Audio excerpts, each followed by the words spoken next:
Hi friends, అందరికీ నమస్తే. Welcome to VMN Guntur blogs.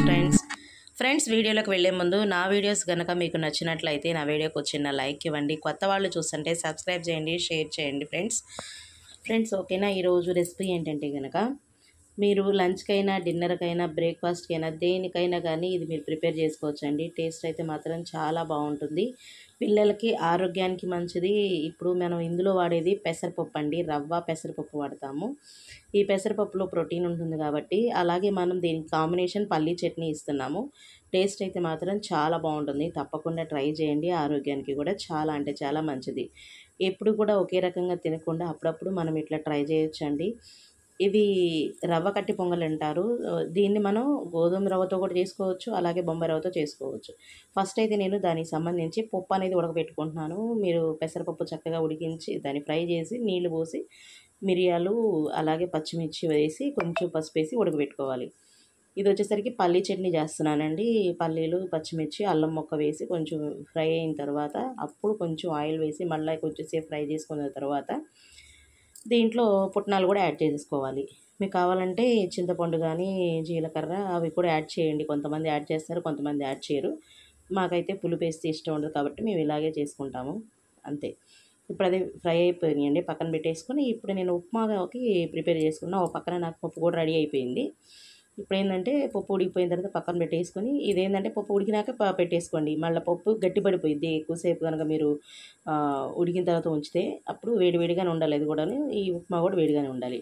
మొత్తం ఇట్లా పప్పు తాలింపు వేసేసుకొని చక్కగా ఇందులో ఏంటంటే 1 గ్లాసున్నర నేను రవ్వ తీసుకున్నానండి, చిన్న గ్లాసు. మీకు దీని కొలత ఏంది అంటే వాటర్ గ్లాస్కి 1 గ్లాస్కి 6 గ్లాసులు వాటర్ తీసుకోండి, లేదంటే 5 గ్లాసులనే తీసుకోవచ్చు. అంటే మీకు ఎలా కావాలన్నది, కొంచెం జారుగా కావాలంటే కనుక 7 దాకా కూడా పోయొచ్చు. లేదు కొంచెం మామూలుగా కొంచెం గట్టిగా ఉండాలి అంటే కనుక 5 గ్లాసులు అట్లా తీసుకోండి, సరిపోతుంది. పోసేసి ఇప్పుడు అది మొత్తం రెడ్గా కొంచెం లైట్ గోల్డెన్ కలర్ వచ్చేదాకా ఫ్రై చేసుకోవాలి. ఈ లోపు నేను చట్నీకి అన్నీ మిక్సీలో వేసేసుకుంటున్నాను. జీలకర్ర అన్నీ ఫ్రై చేసుకుని అన్నీ వేసేసి కొంచెం కొత్తిమీర కూడా వేసి ఫ్రై చేసుకుంటున్నాను. మిక్సీలో వేసి పక్కన పెట్టుకుంటున్నాను. ఇప్పుడు చూసారు కదా, పక్కన వాటర్ బాగా వేడి చేసి పెట్టుకోవాలండి. ఇట్లా కాగిన వాటర్ పోయడం వల్ల ఏంటంటే మనకి ముద్దలు అనేవి కట్టవు. ఆ ఉండలు కట్టకుండా రవ్వ చక్కగా ఉంటుంది. చూసారు కదా, ఇప్పుడు డైరెక్ట్గా వాటర్ అందులోనే పోసేసి కొంచెం కొత్తిమీర, కొంచెం కరివేపాకు కూడా వేసేసి ఇంకా 2 నిమిషాలు ఉంచితే కనుక మన ఉప్మా అనేది రెడీ అయిపోతుంది. కొంచెం దగ్గరకు వచ్చింది అన్నప్పుడు ఇంకా దించేస్తాము కొంచెం అన్నప్పుడు, ఆ టైంలో మనం ఏంటంటే మనం ఉడికించి పెట్టుకున్న ఈ పప్పు ఏదైతే ఉందో పప్పు కూడా ఇందులో యాడ్ చేసుకోవాలి. ఇప్పుడు ఇందులో కొంచెం పసుపు కూడా వేసుకుందాము కలర్ కోసం అండి. ఇలా వేసేసిన తర్వాత ఇంకా కొంచెం చిక్కబడిన తర్వాత మనం ఆల్రెడీ ఉడికించుకున్నాం కదా, ఆ పప్పును కూడా మెదిపి ఇందులో వేసేసుకోవడమేనండి. చాలా సింపుల్గా అయిపోయింది టిఫిన్. టేస్ట్ కూడా చాలా బాగుంటుంది.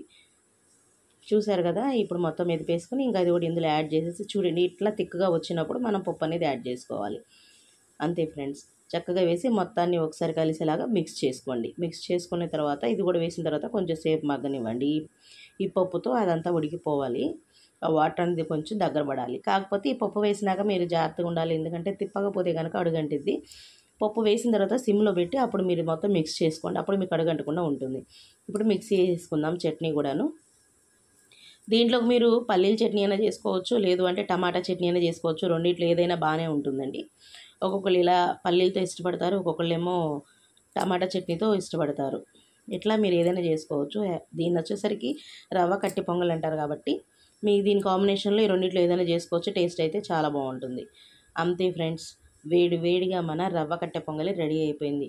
చూసారుగా ఎలా ఉందో, తింటే చాలా అద్భుతంగా ఉంటుంది. ఇంకా దీంట్లో పైన కొంచెం జీడిపప్పులు, నెయ్యి కూడా వేసాను నేను. ఫస్ట్ నెయ్యి వేసి ఫ్రై చేసుకున్నాం కదా, ఆ తాలింపులో నెయ్యి వేసాను నేను. మీరు ఏం చేస్తారంటే దించే ముందు కూడా కొంచెం నెయ్యి వేయండి. మా ఇంట్లో ఎక్కువ నెయ్యి వేసి తినరు, అందుకని చెప్పి నేను తాలింపులోనే నెయ్యితోనే తాలింపు వేసుకున్నాను నేను. ఇంతేనండి ఈరోజు మా పాపకి నేను చేసిన బ్రేక్ఫాస్ట్ అండి. దీంతో పాటు ఏంటంటే మిక్స్డ్ ఫ్రూట్ జ్యూస్ ఇచ్చేసాను. పిల్లలకి ఇలా చేసి పెట్టండి, కొంచెం వెరైటీగా ఉంటుంది, కొత్తగా తింటారు. ఎప్పుడు మనం చేసే ఇడ్లీ, దోశ కాకుండా అప్పుడప్పుడు కూడా రవ్వ అనేసరికి సహజంగా ఎవరు తినరండి ఉప్మాలు అనేవి.